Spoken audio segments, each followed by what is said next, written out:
State Representative Dave Smith, and Ms. Leah Caldwell, which you'll hear her story here shortly.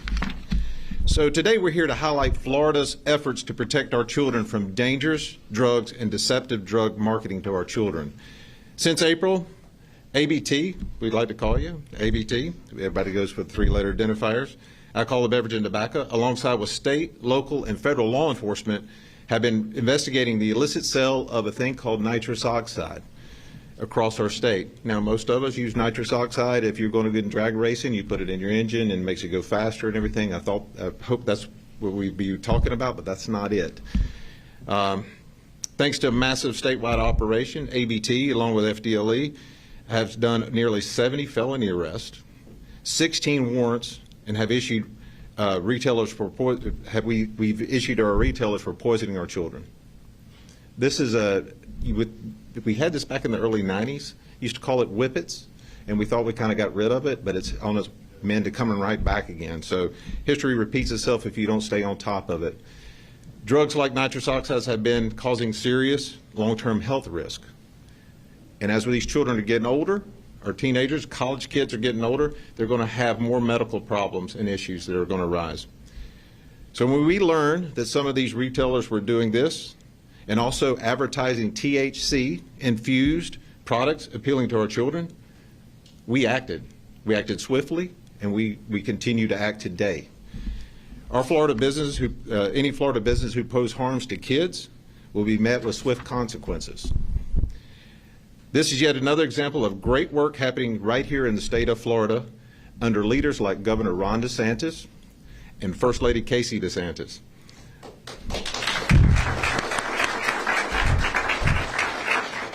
Under our governor, Florida continues to be a law and order state, and I know you guys enjoy that state just like I do. We have over a 50-year crime low. That's huge. People don't realize how much that is of a great state like this in our union to have that low of a crime rate. And that shows you exactly how the DeSantis team has been putting things forward, whether it's enforcement, whether it is supporting our law enforcement, whether it is education of our kids, teachers, everything that we're doing, very multifaceted to have that happen in our great state. And First Lady, on behalf of my family, I want to say thank you for everything you've done. And please. And I'm going to give you another example, the SAFE program. You've heard about that past 2 years. Governor DeSantis' SAFE program, that's statewide assistance of fentanyl eradication. We were dealing with a lot of stuff on the southwest border coming in here. We were dealing with fentanyl coming in the droves. He saw that, recognized it, challenged us. We came up with this program. He loves it. He moved on it. He said, I need to do more. We're doing more. Right now, I can tell you we have over 200 approved investigations already undergoing. We have made over 2,100 arrests.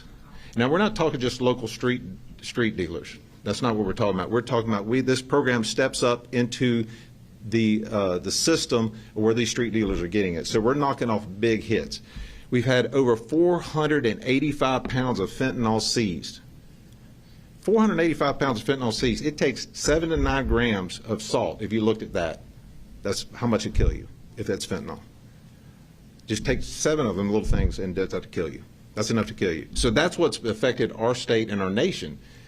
But Governor DeSantis pushed forward this type of stuff. Our legislators pushed forward this legislation. We got it, and we've been making a lot of great arrests.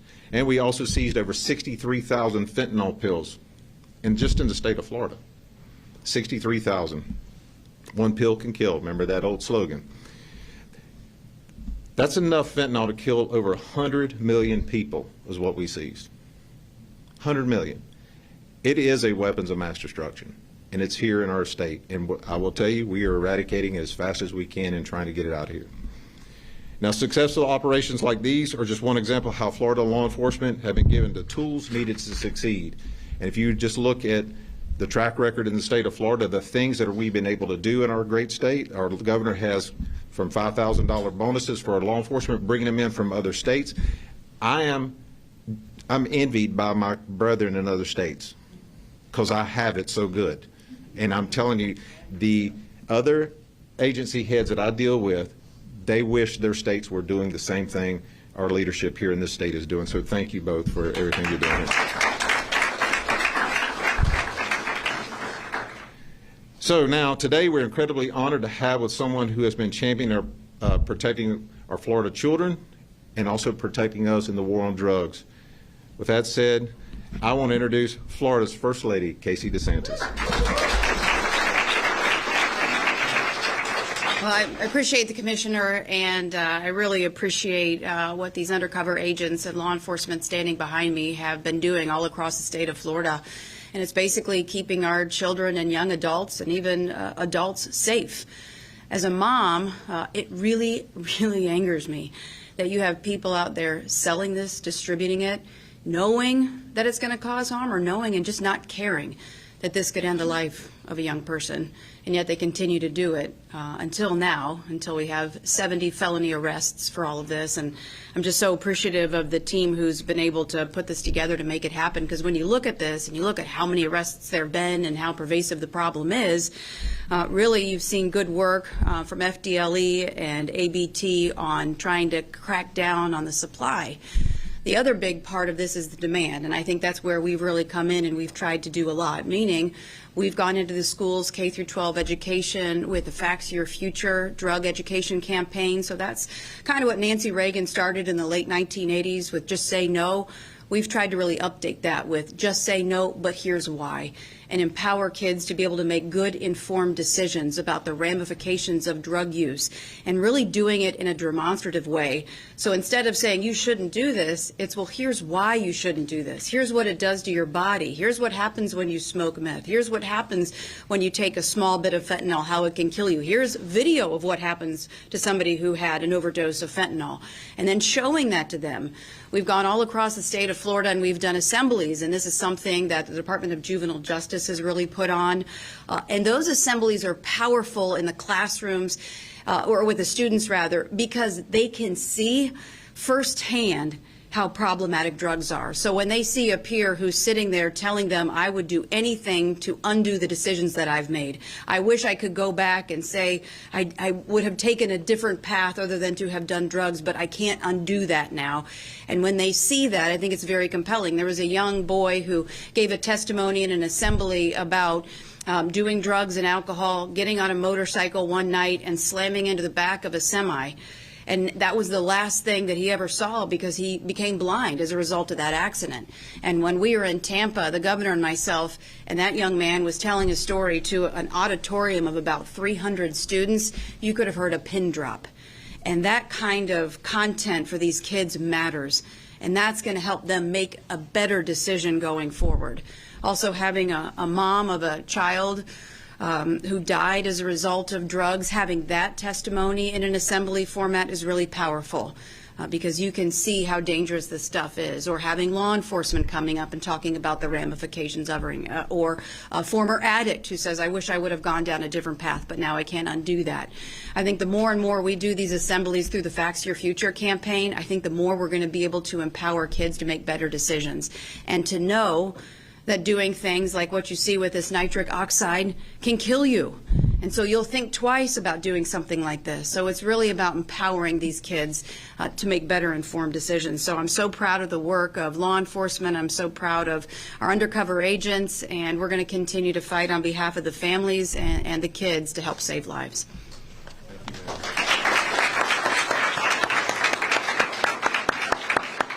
Thank you, First Lady.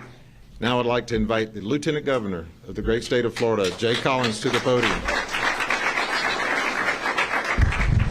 Well, it's always good to be here, Casey. Fantastic job, Mark. Thank you. I want to thank each of you for taking the time to be here. You're sharing your most important commodity, and that is your time. It's important to talk about good things, and it's important to talk about things that make a difference. You know, you've heard me say this probably many times. I'm going to keep saying it over and over and over. I'm blessed to be the Lieutenant Governor. I was blessed to be a Green Beret, but I am a dad and a husband first and foremost. And if you mess with our kids, you put them at risk. We will find you. We will find you, put you in jail, and we'll make sure that you face justice. You don't mess with our kids. And that is something that across this state, our leadership completely agrees on. Mark, thank you. To our men and women in law enforcement, thank you for what you do. We often hear about what they do from the law enforcement side, but we forget about the person behind the badge. These men and women, these community heroes, they're not just law enforcement. They are dads, they are husbands, they are wives, and they are moms, their daughters and sons. They need the time, tools, and training to complete their mission safely each and every day, but then return home and be part of their family and thrive. That's what we aim for in Florida. That is why we take care of those who take care of us. You know, I'm always honored to stand up here with community leaders like Casey DeSantis, like Mark Glass, like Melanie Griffin, David. You know, it's amazing what we've done here. The people of Florida have to be and will always be our top priority. You hear government talk about many things, but when it comes down to it, we're all moms and dads. We're all people in the community trying to make a difference. And if you're going to get dressed up and wear a tie and look like this every single day, you better get things done that matter. But that's what we've done in Florida under Governor Ron DeSantis. It's not about politics, it's about people.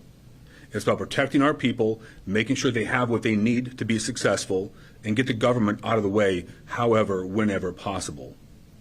That's why we support men and women in law enforcement. That's why we do what we do. That is the dream.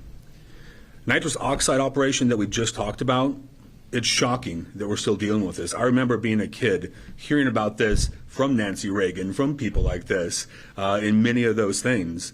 It's shocking that what's old is new again, and that we have to relearn these things. It's about time that we hold people accountable to such a degree. Mark, thank you for your team's diligence. Thank you for being daring, and thank you for holding these people accountable and doing the hard work. It is not easy to do these things. It takes blood, sweat, tears, and time. Dedication to our community to do that. Thank you for that. The Division of Alcohol and Beverages and Tobacco, the ABT, thank you. Thank you for what you do. I know how hard you guys worked. I know the time that went into this. Our Attorney General, James Uthmeyer, also a star. You all know him. He is equally busy, moving around the state at all times. But that's how this works. It's teamwork making the dream work to protect our people. You know, my life has not always been easy. I grew up in a family marred by alcohol, by drugs, so I understand how difficult this is. I lost a sister to alcohol and drug abuse. I've seen it rip apart the very fabric of our family. So when we talk about this, it's not only personal because I get to be the lieutenant governor, it's personal because that was my big sister, one of four. It affected our family. It changed things. You know, this operation targeted illegal selling of nitrous oxide.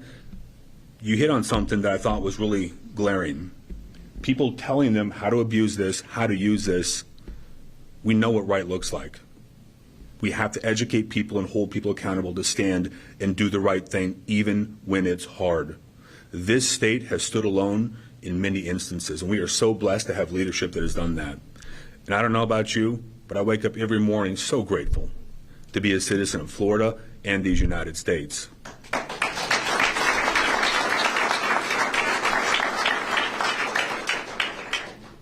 But let me wrap it up by saying this. Let me make this last point unequivocally clear. If you deal drugs, you put our people at risk, you make our law enforcement put their lives at risk, we will find you, we will track you down, we will hold you accountable, and you will go to jail. You'll be found guilty of what you've done if there is a crime. That is how this works. We will not play around. We will not equivocate. We will never be a state that is soft on crime. We will stand beside our law enforcement, and you will pay the penalty. Just know that that's been said, and that is a fact. We'll hold you accountable. Thank you. God bless each of you, and God bless the state of Florida.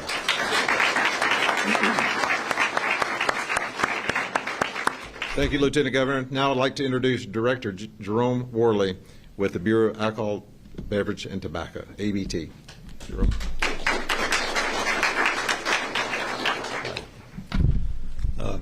Good afternoon. I'm Jerome Worley, the Director, and we'll say ABT to save us a lot of words. Are we okay with that? And again, it's an honor, like everyone else has said, to stand with the First Lady Casey DeSantis, the Lieutenant Governor Jay Collins, on this important day in the history of ABT and the state of Florida. As a public servant of nearly 40 years in sworn, non-sworn capacities, my career has been dedicated to criminal investigations and eliminating waste, fraud, and abuse throughout the state of Florida. I'm grateful for the governor, First Lady, the lieutenant governor, who have consistently supported the state and ABT's law enforcement efforts beyond any administration that I've ever served. And that's a fact. Very, very law and order administration. Their commitment to law and order is unparalleled and has been the driving factor for many of the operations ABT has conducted. I'd also like to thank Commissioner Glass and the Florida Department of Law Enforcement for their commitment and outstanding partnership as we collaborate on many undercover operations throughout the state and continue safeguarding our residents. ABT is the state agency charged with the enforcement of alcohol and tobacco laws, rigorous compliance checks, and thorough investigations of our licensees. ABT prioritizes the protection for both Floridians and the visitors of the state of Florida. Over the past year, ABT has initiated more than 3,400 investigations into the illegal sale of hemp products to underage individuals. We've arrested 400 people statewide for selling hemp products to children in our licensed locations. ABT has been recognized nationally for our human trafficking investigations. We've identified more than 500 victims and rescued minors from exploitation. These achievements reflect ABT's broad commitment to the public and public safety and serve as concrete examples of how ABT fulfills its mission on the ground. I'm particularly proud to stand here today to talk about our operation targeting the illegal sale of nitrous oxide. ABT worked closely with multiple law enforcement agencies and partners, leading to 86 felony arrests and warrants, which is the largest statewide felony enforcement operation in ABT's 92-year history. So I'm very proud of that. During the investigation, store clerks advised our ABT agents on using the canisters of nitrous oxide on how to get high, which is illegal, is a felony. During these arrests, our agents seized many products named in a recent FDA warning that included products like Galaxy Gas, Whip It, and Miami Magic, all of which were targeted toward youth. And closing, protecting the health and future of Florida's families, especially young people, is ABT's top priority. Again, I'm truly proud to stand alongside the First Lady, the Lieutenant Governor, Commissioner Glass, and our state's law enforcement officers as we continue this important work together. Lastly, I'd like to thank our ABT enforcement team and every law enforcement partner who serves on the front lines each day, and we'll continue to fight for what is right and keep harmful substances out of our communities and off the streets. And thank you.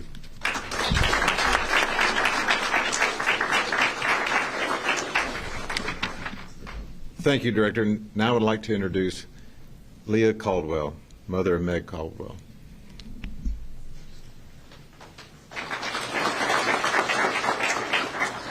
Good afternoon. Thank you, First Lady DeSantis, Lieutenant Governor Collins, for sharing this platform with me. My name is Lee Caldwell, and I'm here today to speak for my sister, Meg. Meg was the baby of our family. She was vibrant, she was beautiful, she was deeply loved, and she would be celebrating her 30th birthday with us this year. But instead, my family has spent the past several years living a nightmare that culminated last November when my sister was found dead outside a smoke shop on Orange Blossom Trail here in Orlando. Meg lost her life because of an addiction to nitrous oxide. It's often sold in canisters labeled not for inhalation, but the truth is manufacturers and smoke shops know exactly what is happening. They sell these canisters in brightly colored packaging with fun names and candy flavors, and they know they are selling to people who are going to inhale them to get high. Smoke shop employees here in Central Florida knew Meg by name. They watched her buy dozens of canisters at a time, go to her car, consume them in the parking lot, and then go right back in the store for more, and they kept selling it to her. Meg believed that if she could buy them at a store right down the street, it couldn't be that dangerous. Nitrous oxide addiction destroyed my sister's future. She lost friends, relationships, jobs, and the trust of her family again and again. We tried everything, multiple treatment programs, counseling, prayer, pleading, but the drug was always right there, cheap, legal, and accessible. She didn't have to seek it out in a dark alley. It was as easy as walking into a brightly lit shop on the corner. The damage this drug does to the body is devastating. Mood swings, psychosis, weakness. At one point, Meg lost the ability to walk. And make no mistake, this drug kills. My sister's story is not unique. Families across Florida and across our country are living this same nightmare right now.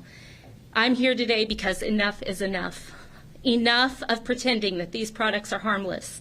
Enough of letting greedy manufacturers and retailers hide behind the fine print while they target our kids.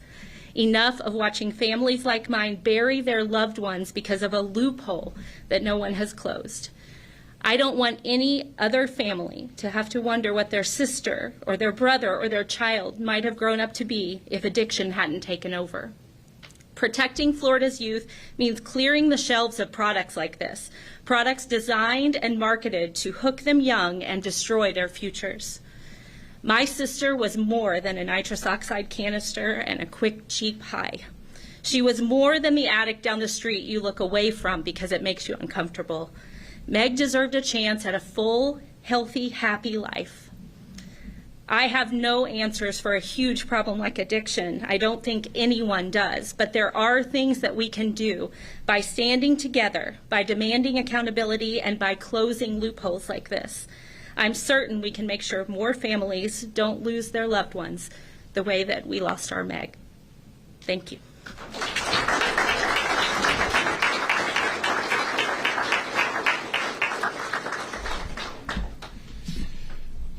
All right. Thank you for sharing that. I really do appreciate that. That gives law enforcement, our lawmakers, our leaders more gas in the tank to keep this fight going. And so thank you for sharing that and bringing this into your family. I do appreciate that, and I really mean that. And prayers will go out to you and your family on every day.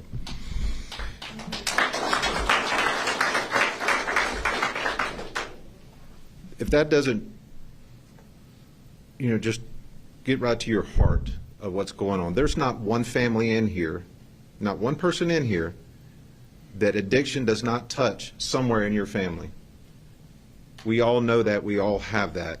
I've had the honor with the First Lady, watch her work with her families, Facts Your Future, really getting out there trying to educate people, getting the Narcan into the legal where you can get it at CVS or you can get it at any of the shops if you have someone to help assist that you may have an addict in your family.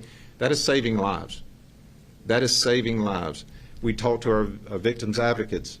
The victims advocates, they're doing the Lord's work out there. They're comforting with these families out there, and the families, the support structure, what you have to go through. So this is a all-encompassing thing for all of us. So I'm just asking everyone out there, if you know someone that needs help, we have things online that can help you. The First Lady has a lot of stuff to go to and take a look at. FDLE, we have stuff there. You just got to go look and help seek out. Just ask someone, and we will help you. So thank you again on that. Also, too, and I know the First Lady's big on this one, and so is the Lieutenant Governor and the Governor. Don't target our children with all this gummy stuff and all, that you're making it look good like gummy bears and stuff. And we all think about, oh, that's just nothing, a CBD gummies. I get it, or that may help you, but there's a THC component to another set of this. And we, FDLE agents, along with ABT, work hand in hand on this a lot, and we have been. And some of these places are legitimate business. I know the Secretary, I just want to say thank you for your help in DBPR. That's been phenomenal. But there's a lot of different things we're looking at, these business owners. So if you're a business owner and you're selling these types of product, are you sure the person or the wholesaler who sold it to you is legit? Are you sure what they sold you to sell in your stores meets the legal part of THC? I think it's 0.3 and below %. Are you sure? Because I'm going to tell you, there's a lot of places that is over 0.3. And we're working cases right now actively on business owners that have that, and now you're the one selling it. So if you think, second guess any of the stuff that you're buying from, better make sure it's from a legal wholesaler or from a person who is licensed properly through our great state, then make sure you're receiving the right product. But also, too, I want you to look at when you go by, there's one on every corner, of these shops. And they're doing Jolly Rancher slushies. Yes. That's targeting kids. I don't care how you look at it. It's not that you're going in to get some medical to help you with your medical issue. You're targeting this fun stuff and trying to make it fun, lollipops, Raz Pops, all this stuff that we're doing out here that you're seeing. It is just unconscionable, if you ask me. There's too many little children that are in your household. You may think everything's fine and you got it and it's legal or it's close to it or whatever, but your children's in your house or friends or something, they're seeing it. They won't know. They won't know that's not a lollipop or whatever it is, or slushy. They don't know. They're going to do it. And they're much smaller than you are, and they're much more susceptible to it. So just really think about what's going on in and around your ecosystem, but we need your help. Just pay attention to that and help us out with that. So, Jerome, if you could step back up here real quick. And what I would like to do, Jerome, if you could, you just kind of said something in the back room, kind of tell them about that one thing you were instructed on, how they're doing the whippets with the parachute. Yeah, just some of them. Sorry about that. Some of the research we've been doing is the party, like college campuses. A lot of college campuses are being littered with these canisters on get up Saturday morning after parties. These kids find it a harmless, easy way to go in and get high. Just the small canisters, they're called chargers, the little aluminum ones, you can buy them in grocery stores. They're made for culinary purposes, but these are some of the easy ones that are easy to conceal, hide, and this is what a lot of the younger kids are using or getting high on. And as we've talked about, dangerous, just absolutely dangerous, what's happening here. And the marketing of the colorful, the flavors. We found a case here recently where a group bought a large canister of this and brought a parachute into the living room of their home, opened the canister, and a group of them got underneath this parachute and all enjoyed a high together, which it's become that common again. And I know we talked about whippets a long time ago. It used to be the whipped cream, but now the bad guys have figured out how to market this, manufacture it, and now it comes in large containers, very colorful, flavored, and again, attractive to especially young folks. And there is no age restriction on buying nitrous oxide. As long as it's intended for professional uses, medical, automotive, whatever the professional uses are, is when they begin to use it illegally is when it becomes a crime. And persons selling you or distributing this nitrous oxide knowing it's for an illegal use is a crime. And so that's pretty much the basis, but I'm just shocked at how whippets has made a comeback and just how predominant it is in our communities. So it can be dangerous and lethal, and that's where we're at now. So with that, I'd like to open up if any questions you may have of us or the First Lady or Lieutenant. I know there are legitimate purposes for this, but a lot of people are probably wondering, why are they on a shelf with smoke shops? Because just having them there, the implicit understanding is that people are walk in, they're not buying them to make whipped cream fluffy, they're buying them for inhalation. So is there anything that you can do? Would it be lowering that legal threshold from 16 grams to ensure that people aren't buying it for that purpose? Yeah, that would take legislation. Do you think that's necessary? It could be looked at and addressed, yes, because you're right. One thing is, why is there nitrous oxide being sold in a smoke shop?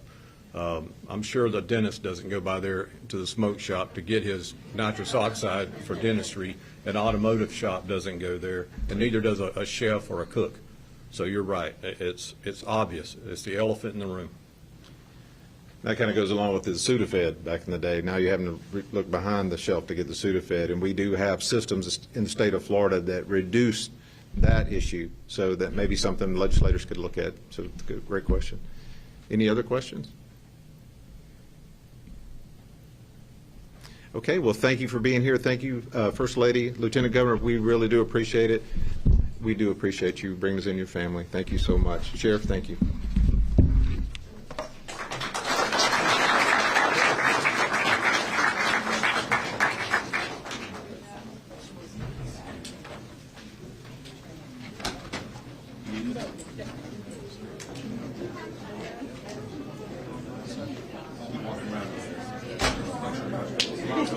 Thank you.